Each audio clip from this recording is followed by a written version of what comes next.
Data-driven product listing. Do you base your product listing on a gut feeling, or do you validate your gut feeling with data?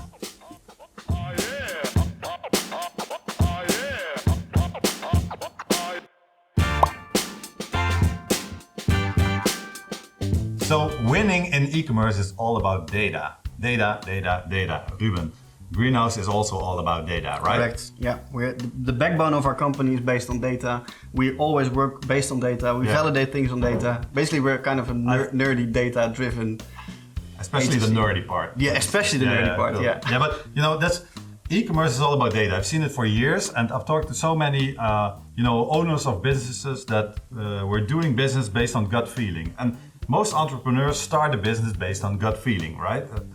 Yeah. And a bit of market research, probably, but gut feeling. And especially when it comes to purchasing new products to sell, on the amounts that they should purchase, or all these sizes if it's about clothing or whatever. But you know, e-commerce, you've got so many data in all kinds of places, and aligning that data correctly, you know, it gives you so many insights to, you know, at least be able to win in e-commerce. Correct.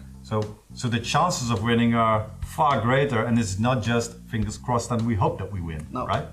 If you basically base your business on data, you can never go wrong. Because if you validate it, you exactly know where you need to list your products, where your consumers are, what products you need to offer at which stadium of the consumer journey, but also if the consumer even is in market or not. So if you first need to do branding, or if it's all about conversion. So if you base it on data, you can never go wrong. So, but you know, where do we start? There's so much.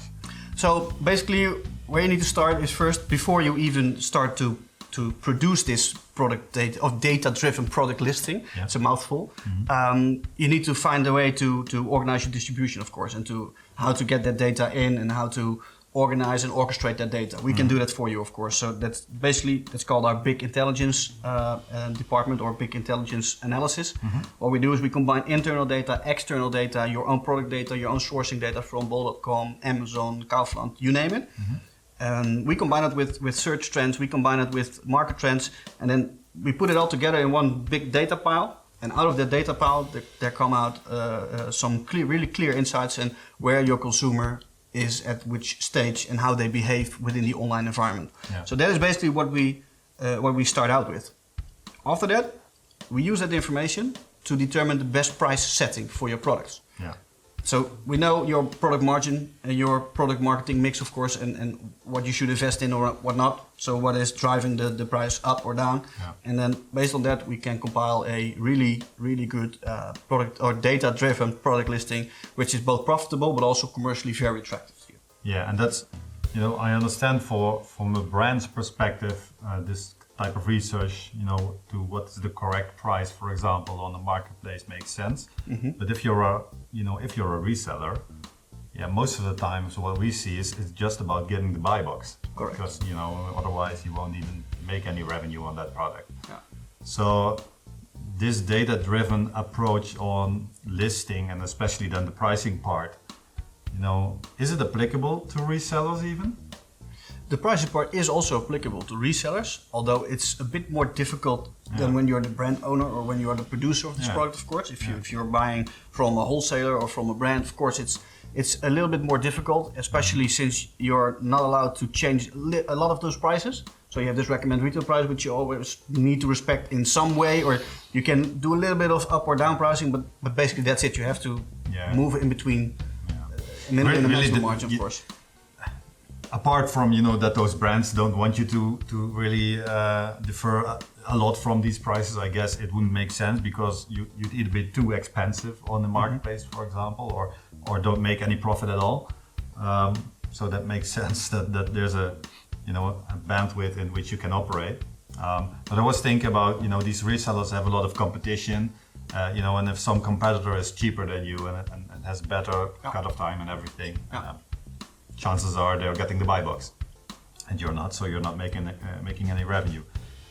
So a lot of the resellers that we see are so focused on getting a truly competitive price Yeah, but is that then the correct market price for that product? Yeah.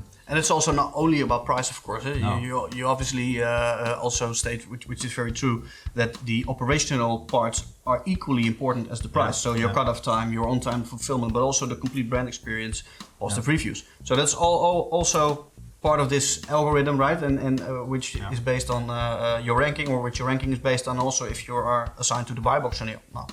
Yeah. So basically what we do is we combine it also together, right? And then this complete package we optimize and we tweak that, so you have the biggest possibility or the biggest opportunity to receive this buy box. But it's really a black box. Everybody knows that. Yeah, exactly. We really, even we don't know yet what those and it changes all the things time, are. right? Not correct. You know pretty much in I guess on a higher level, you know all the components that influence you getting the buy box or not. But the weight of that. But the weight of the components, I guess they're tweaked continuously. Yeah. It's dynamic also. Yeah. So sometimes it's more important for a brand or for, I don't know, bol.com or Amazon to have more weight on time fulfillment. For example, during the holiday period, I can imagine that that's very important at that stage. And then other times, most of the time pricing. For example, if it's low tie, I can imagine that they are more focused on pricing so that they can even sell in the low tie. So, exactly. Yeah. And then what we've seen, or we have been talking about this earlier, that at this point, most marketplaces, pretty much for everyone, there's the same offers that are visible. And if company A or brand A has the buy box, it'll have the buy box for every visitor. But these marketplaces have been talking about personalization too. So what's interesting to learn is this data approach, how it would work when you've got a very personalized shopping experience that decides that maybe the offering of another seller is more interesting for you than the seller that has the buy box for another consumer, right? Understand what I mean? Yeah. Yeah, it's. Yeah, no, it's I can imagine. Yeah. So I'm not sure. I don't know what the answer is, but I'm so curious to learn how it will evolve. And we've seen this kind of personalization with Wish, for example, and we've talked about it in the webinar earlier this year, where they personalize the product prices, right? So you've got the product price and you've got the shipping price, and some people don't like shipping costs, so they just add the shipping cost to the product price. And some people don't mind paying shipping costs, and they subtract something from the product price. There's some algorithm that decides what's best for you. Yep. So I guess what I'm trying to say is that this data-driven approach, you start with a snapshot that you know where to start, but that's not the only snapshot, right? Correct. This is a repeatable process. It is totally repeatable, and you need to adapt constantly. That's also how we have optimization specialists at Greenhouse who constantly do that every day.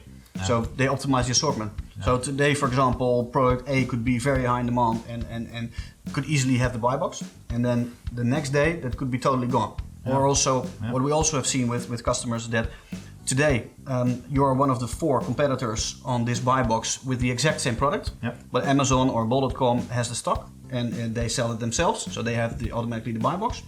But when they run out of stock, then all of a sudden you are getting the buy box, and then you need to make sure that stock is available and ready to ship. Yeah. If not, then you lose the buy box again, of course. So that's an open door basically, but that is the dynamic environment which we are dealing with, and which a reseller or a brand is dealing with from day to day. So demand for a product, I guess in regular business, not marketplace, not e-commerce, I guess it's a more fluid line, and I see demand increasing, and it's not suddenly most of the time.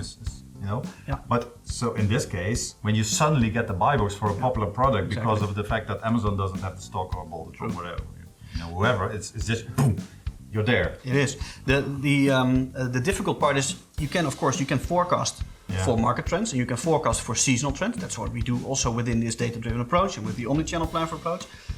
But what is harder to forecast is to determine whether or not you will have the buy box, and whether or not somebody of your competitors, some of the competitors for the buy box is all of a sudden running out of stock, and you will get the buy box.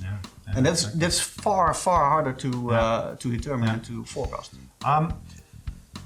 To conclude, what are the things that you think you know, these marketplace manager or e-commerce managers at brands can do themselves, you know, looking at data. Obviously, you at Greenhouse have all kinds of data sources and can correlate data and make great reports that can really help these brands. But what can they do to prepare themselves a bit better themselves? You know, what type of information do they think they have access to? You mean the information they have access to themselves already? Like open source information? Yeah, for example, or maybe within their own company, right? So I guess data is not only coming from external companies, Correct. Or external parties, but also from the selling company. I think you need to combine data which is obviously known, so your sellout data, your stock data. But what we truly see a lot happening with some really large brands and retailers, which shocked us, is that sometimes they really don't care about the price, or they really don't look after the price. Yeah. And then you can see that there's a lot of margin tweaking possibilities or opportunities to increase margin, but also sometimes to just lower the price, have a little bit of a smaller margin, but then you all of a sudden have a cheaper price. So then the buy box rate, winning rate, is obviously increasing like massively. So that is something which they really should take care of. And normally, if you are an e-commerce manager or a marketplace manager, you'll just get this product feed and you'll just get this price from product sourcing or from a sales manager, whatever, and they say this is the selling price. Yeah. And that is something which you need to challenge if you're a marketplace manager. Say, can we lower the price or can we do something at the price? With less margin but higher volume, for exactly. example. Or just not put the complete assortment on the marketplace, but just a selection. For example, if you have 100,000 SKUs, it's barely undoable to list them all. Well, you can list them all, but you will not have success. You will only have success with like the top 10 of those SKUs. So less is more often on marketplaces to really find those 10 or top 10% well-performing EANs or SKUs or ASINs or whatever, and really focus on that. Yeah, so you can put your time and effort in the performing products and not in the long tail that isn't selling. Exactly, because then in the long tail also you'll be one of the 50 sellers, and then you are really competing on price, and that is the last thing you want to do. Right. So there's so many data. Data everywhere, yeah. So combining internal, external data, open source data, market data. So it's not about gut feeling. Yeah, it is, but it's not only about gut feeling. It's about data, and most of the time an entrepreneur with a bit of gut feeling that he thinks that a specific, product branch is interesting to do something in. But data. Okay, cool. Thanks.